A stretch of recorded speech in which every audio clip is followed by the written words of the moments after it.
Olá, a proposta da nova Previdência Social é a agenda prioritária do governo do presidente Jair Bolsonaro. Ela é essencial para o equilíbrio fiscal, garantia de recursos para a retomada de investimentos públicos e proteção para as futuras gerações. Para falar sobre a nova Previdência, a gente conversa agora com o secretário especial de Previdência e Trabalho, Rogério Marinho. Economista, Marinho conhece bem os trâmites no Congresso Nacional. Na última legislatura, ocupou o cargo de deputado federal e foi relator da nova lei trabalhista aprovada no ano passado. Secretário, obrigado pela entrevista. Por que o Brasil precisa de uma nova Previdência? Porque o modelo que aí está faliu, ruiu, quebrou. O modelo que existe hoje ele é insustentável e é desigual. Ele é desigual porque poucas pessoas ganham muito e muitos ganham pouco. E ele é insustentável porque os estados federados, os municípios e o próprio governo central não têm mais condição de prover as necessidades básicas da população, de educação, de saúde, de segurança, de infraestrutura e ao mesmo tempo pagar salários e pagar aposentadorias e benefícios. Secretário, a proposta apresentada pelo governo traz inúmeras mudanças. Vamos esclarecer as principais. Idade mínima para aposentadoria e tempo de contribuição que vão valer para todos. Como vai funcionar na prática? Um dos pilares dessa nova Previdência é justamente de equidade, ou seja, mesmas regras para todos. Hoje existem regras diferentes para funcionários públicos federais, que é o nosso regime próprio, e regras para o regime geral, que é o conjunto da população, a grande maioria. Nós temos 30 milhões de aposentados no regime geral e 1,5 milhão no regime próprio. Então, veja a desproporção. São 15 vezes mais pessoas. E essas pessoas do regime geral são os mais pobres. 82%, 83% dessas pessoas recebem até 2 salários mínimos, né? Nós estamos transformando regras de benefício iguais para os dois regimes e regras de elegibilidade também ao longo de um tempo de transição. A ideia da equidade, ela casa muito bem com essa ação desenvolvida pelo governo federal, com essa proposta. O senhor fala em equidade. A nova Previdência promete trazer mais justiça e igualdade. O que ela propõe para combater privilégios? Bom, primeiro, como eu falei, regras iguais.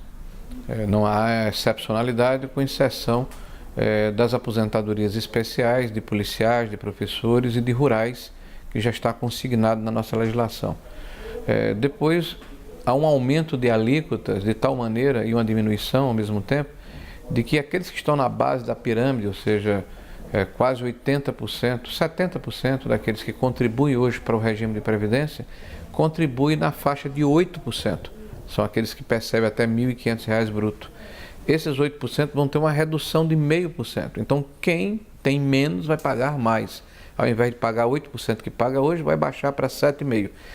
Em contrapartida, vai haver um escalonamento progressivo, de tal forma que quem estiver na outra ponta dessa pirâmide invertida, né, você terá a 22% de alíquota para quem ultrapassar o teto do STF, que é de R$ 39 mil. Então, lá na base 7,5%, lá no pico 22%. A idade de partida para funcionários públicos já começa de 56 anos e 61 anos. As transições são permitidas, mas dentro da regra de pontos, ou se faltar 2 anos para aposentar, dentro das regras atuais, é possível utilizar o fator previdenciário com pedágio de 50%. Nós não fazemos distinção entre aqueles que estão na base da pirâmide e aqueles que estão em cima. Políticos vão ser tratados como um trabalhador comum do INSS, vão ter que trabalhar 65 anos no caso do homem, 62 anos no caso da mulher, contribuir durante 35 anos e se aposentar dentro do teto da Previdência Social, que é de R$ 5.800. Militares também vão entrar dentro desse processo, funcionários públicos, trabalhadores privados, professores, policiais, enfim, todos estarão dentro do processo. Todos darão a sua contribuição respeitando a especificidade de cada carreira.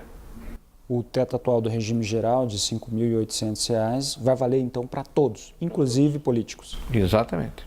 Todos estarão dentro da mesma regra.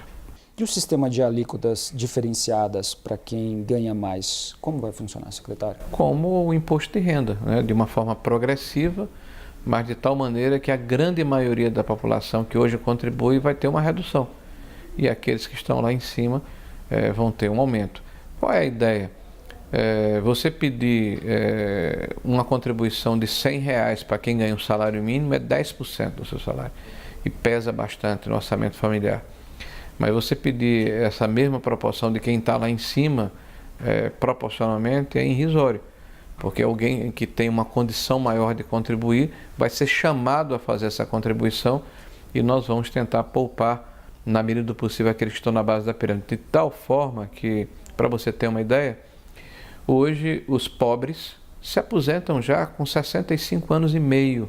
As estatísticas da Previdência demonstram isso, e com 19 anos e meio de contribuição, no caso dos homens, e 61 anos e meio e os mesmos 19 anos e meio de contribuição no caso das mulheres.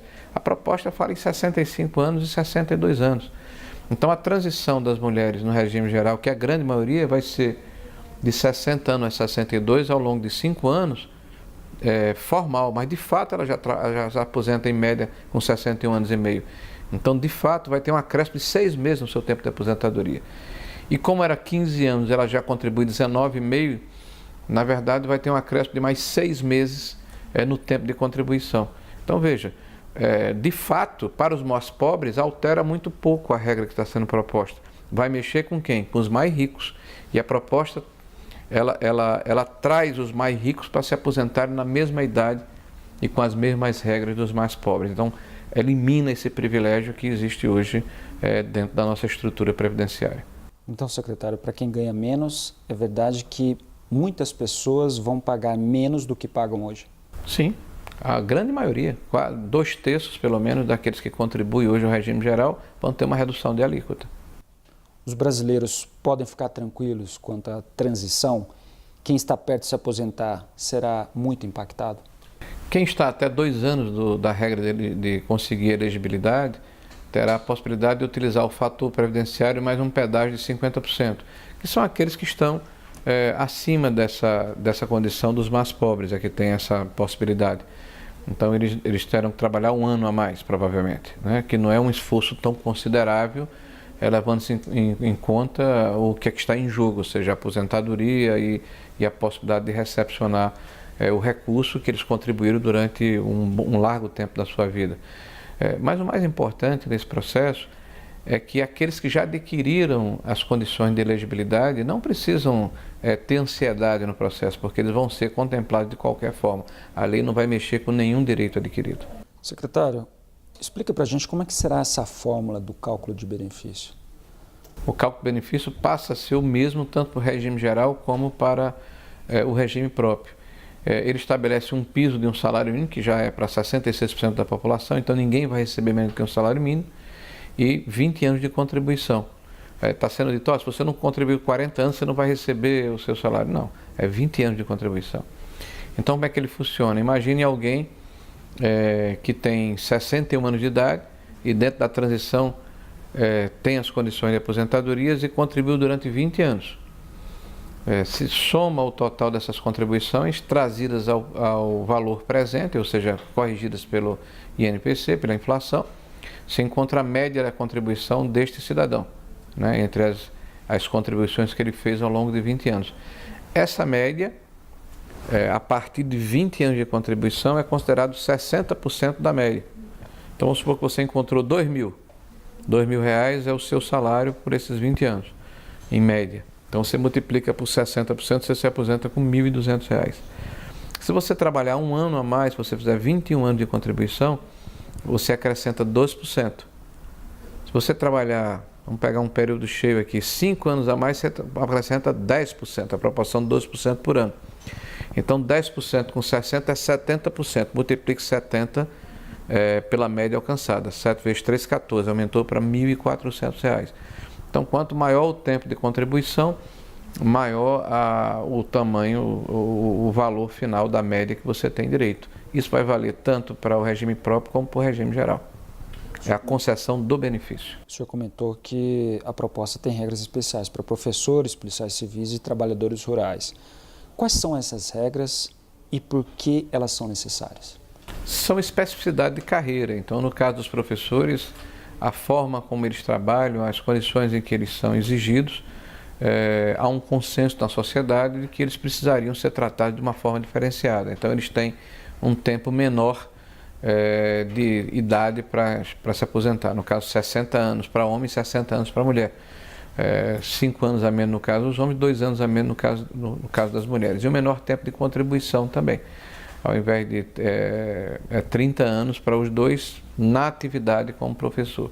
Isso não atinge os professores universitários, só de nível médio, de fundamental e do ensino infantil. No caso de policiais é 55 anos, com 20 anos de efetiva atividade na contribuição na atividade, no caso da mulher, e 25 no caso dos homens.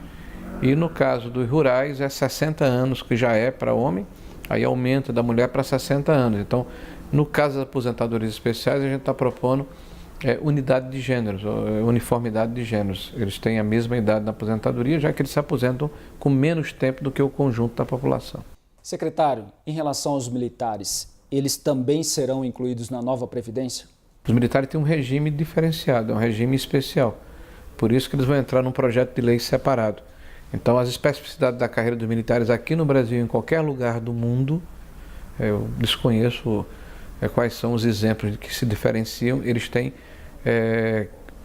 características diferentes dos demais trabalhadores. Então, eles deverão ter um aumento de tempo de contribuição de 30 para 35 anos, deverão ter um aumento de alíquota na base de 3% a mais, deverão começar a cobrar a previdência das pensionistas, dos pensionistas, que hoje é isento, e fazer a compensação dos temporários, que representam quase 60% do seu contingente hoje, com o sistema previdenciário geral. E essas regras valerão também para as polícias militares espalhadas por todo o Estado, todos os estados brasileiros.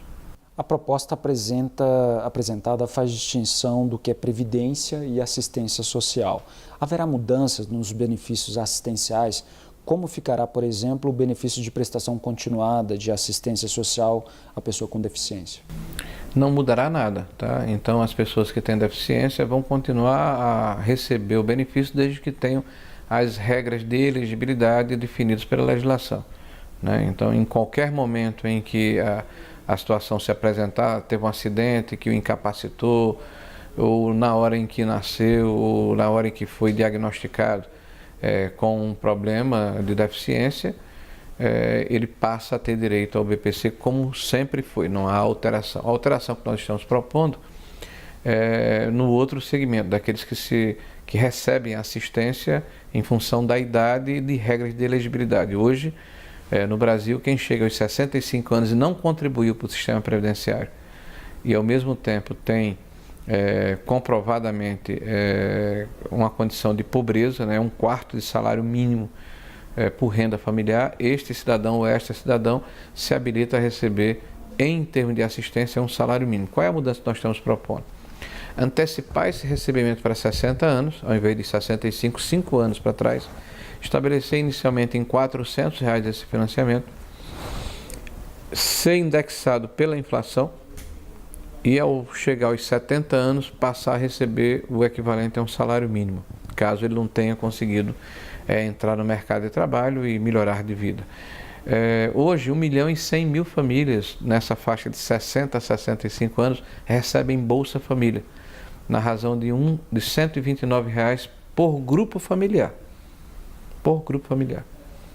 Então, a proposta é que essas pessoas que recebem R$ 129 por grupo familiar passem a receber R$ 400 por indivíduo, né, por pessoa, e não por grupo familiar.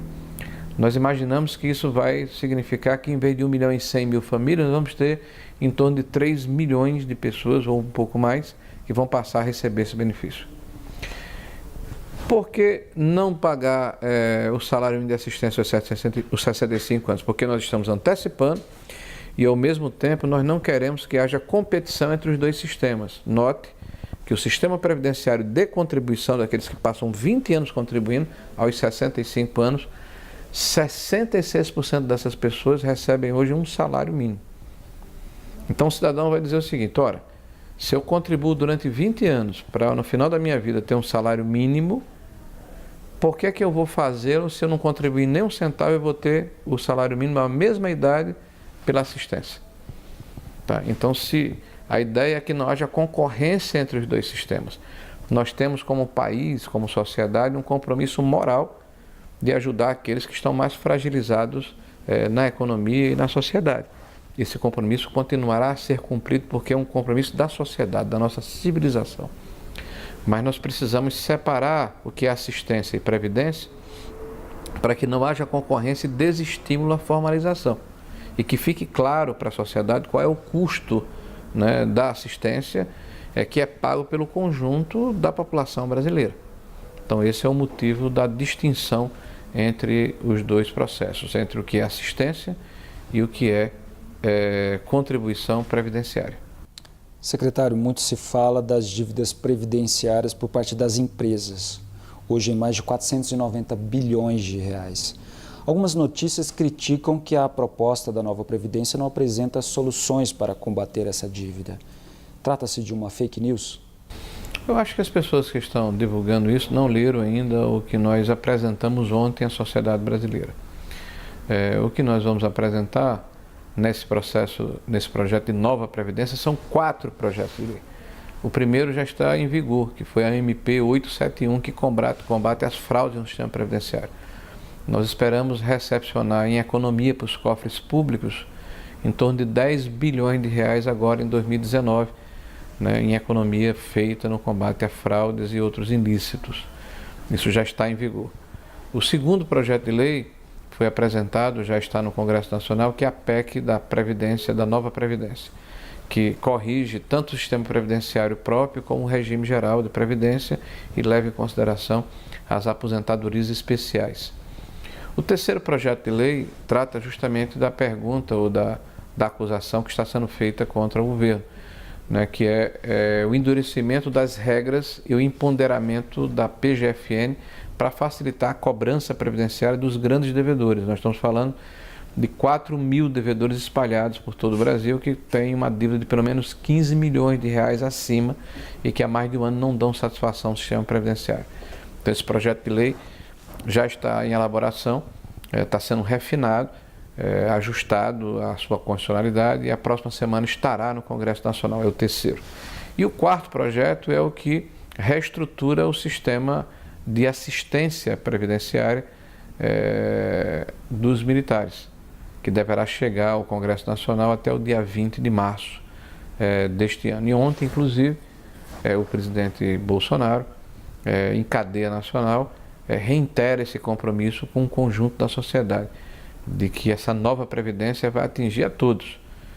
Todos serão convidados e convocados a darem a sua contribuição para que nós possamos voltar a ter o Brasil com capacidade de investimento, com capacidade de resolutividade e pronto a responder aos anseios e às aspirações do conjunto da sociedade brasileira.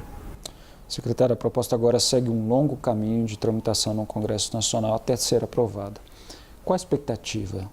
O senhor acredita que ela seja aprovada nesse semestre, antes do recesso parlamentar? Olha, o governo fez a sua parte, entregou os projetos, a bola agora está literalmente com o Congresso.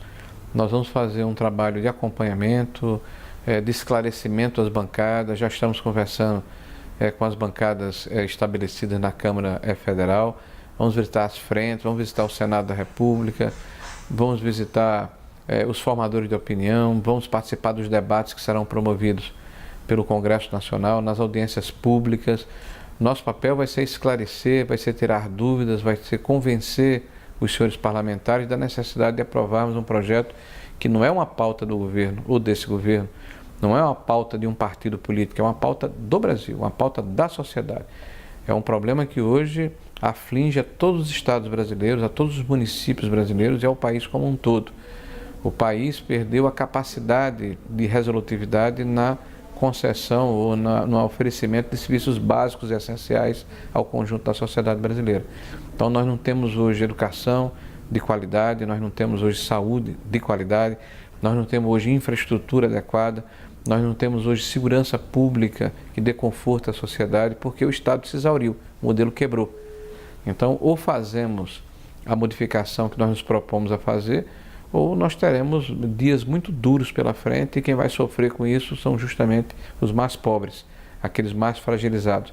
E é tudo que nós não queremos. Por isso, nós estamos convictos, nós estamos seguros, nós estamos otimistas de que o projeto vai ser aprovado no menor espaço de tempo possível, feita a discussão e feito os aperfeiçoamentos que o Congresso Nacional irá propor. Esse é o nosso sentimento. Só para finalizar, secretário, qual mensagem o senhor deixaria aos brasileiros em relação à nova Previdência? A nova Previdência é um momento de união de todo o Brasil. Não é uma situação que vai levar em consideração as paixões nem os palanques políticos. O nosso objetivo, e o que deve ser o objetivo da sociedade brasileira, é devolvermos o nosso país aos seus legítimos donos, né, às crianças, aos jovens, aos idosos, à população brasileira, que há algum tempo perdeu esse sentimento de país, esse sentimento de Brasil. Então a nova Previdência é o início dessa retomada. E sob a liderança do nosso presidente Bolsonaro, do ministro Paulo Guedes, do Congresso Nacional, nós iremos fazer o que a população brasileira nos delegou, ou seja, retomar as rédeas do nosso país e devolvê-lo aos seus legítimos donos, que são a população brasileira. Obrigado, secretário, pela entrevista. Um bom trabalho para o senhor. Obrigado também. E obrigado também a você por acompanhar essa entrevista exclusiva com o secretário Rogério Marinho. Até o nosso próximo encontro.